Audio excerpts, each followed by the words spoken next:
Hey guys, Mike here, and this is the Samsung Galaxy Note 3 and this is the iPhone 5. Let's go ahead and put this smaller guy next to the big Android smartphone. Well, there's really no point comparing them. After all, this is a 4-inch this is a device with a 4-inch screen, and this is a device with a 5.7-inch screen. There's actually no point in comparing them when it comes to specs or performances, although both are very fast. But of course, this is iOS, this is Android with all the multitasking and all the extra features. So there's really no point in comparing these two in terms of speed. Let's get back to those screens. This is a Full HD Super AMOLED panel. Like I said, 5.7-inch in diagonal, so very big. This is only a 4-inch screen, lower resolution, but it's still fairly sharp. Not as sharp as this one, but if you're not going to watch this like very closely, you're not going to notice a big difference between these two. Now let's go ahead and have a look at the build quality. This is metal and glass, and it looks awesome. It's very thin, it's very light. This is the first, maybe one of the first in the latest years Samsung to ditch plastic on the back for something else, and this is leather. We have the pink version here, but there are a couple of other colors available for you. You have this nice silver rim around the edges, and of course glass covering the front face.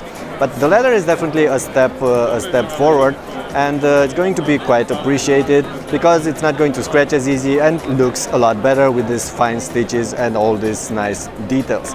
You also have this on the Note 3, which is of course the pen, and you can use the pen to control the screen, and you have a bunch of applications that will work with the pen. For instance, let me go ahead and launch the All Classic S Note. And this is going to work with the pen, allows you to take notes, to draw, to make sketches, or all this kind of stuff. Now, in terms of hardware, this is running on a couple of different configurations. The 4G version will run on some S800 Qualcomm processor, so the fastest available right now, with 3 GB of RAM, and you also have plenty of storage and support for microSD card slots.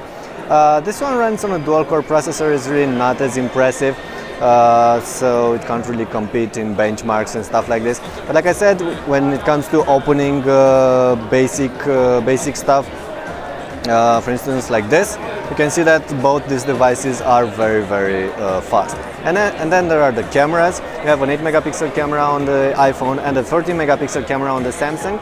You're going to have to see if actually the Samsung can match the performances of the camera on the iPhone 5, knowing that we have a 30-megapixel camera on the Galaxy S4 as well, and it's not really that good, especially in poor light.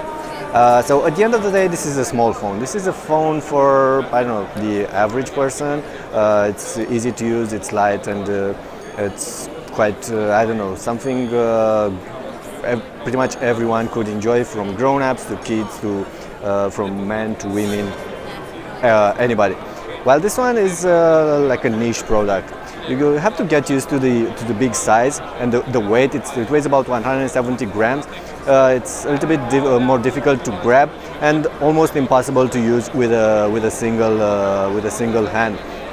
But once you're getting used to those things, you're probably going to enjoy the large screen. I mean, this allows you to launch several apps at once in a multitasking modes, for instance, like this. And it's great for watching movies, it's great for gaming, it's great for all kinds of stuff. So if you're fine with the large screen, you're going to like it. Otherwise, the iPhone 5 and probably the iPhone 5s, which is going to be launched very soon, is definitely another option you could consider.